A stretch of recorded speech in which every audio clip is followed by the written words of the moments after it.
Hello, and welcome to this review of the Negligent Chaperone historical romance book series by Maya Rodale.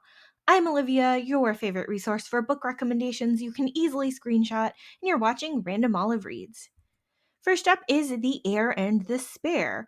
Twin brothers Philip and Devon hate each other, and Devon has always gotten the worst treatment from his Duke of a father as a second son. After fighting in a duel in the place of Philip, Devon flees England for many years, and his asshole brother tells everyone he's dead. Back in England to attend to his dying father years later, he catches a falling Amelia as she clumsily trips over herself at a ball. They share a kiss in the library before he needs to run off.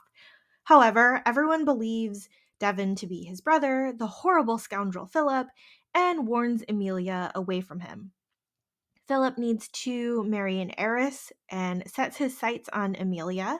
She accepts the courtship but is confused by his demeanor and behavior and the distinct lack of sparks when she's with him. These people are just in a confusing mess. Amelia has a meddlesome chaperone.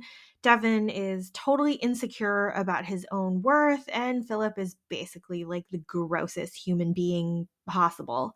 And then there's a secret building up to be revealed by the Duke's butler, so we have that to look forward to.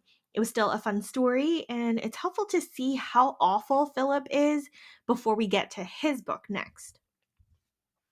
Book two of the series is The Rogue and the Rival.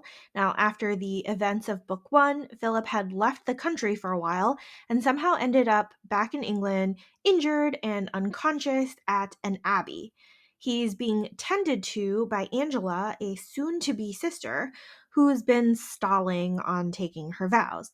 We learned that Philip was chased down by thugs who he owed money to, and in the past, Angela was ruined by a man like Philip, but not Philip, who was charming and rakish and an absolute scoundrel.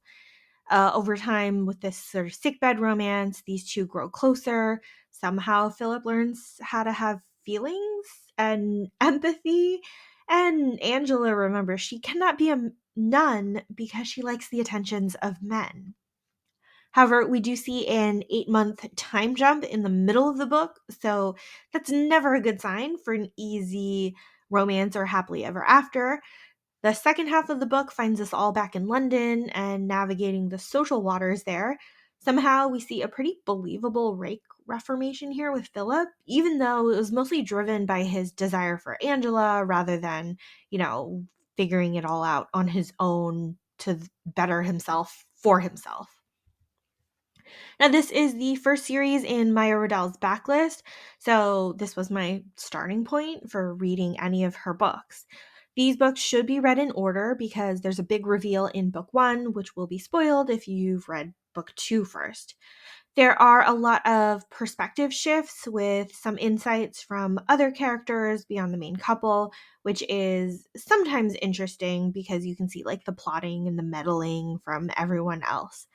While the second book was isolated in plot for the first like third or half, it was interesting to see it tied back to the characters we met in the first book in the second half. Overall, it was a interesting series to read, pretty middle of the road in terms of all the other historical romances that I've read. It is actually hard to come by. I couldn't find it for sale readily anywhere. I did borrow electronic copies from my library, so hopefully your library also has the ebook version. Thank you so much for watching this video. Links to both of these books are in the description box, even though it's like a used bookseller third party from Amazon. Like and subscribe so you don't miss future videos, and you can follow me on Instagram at randomolive.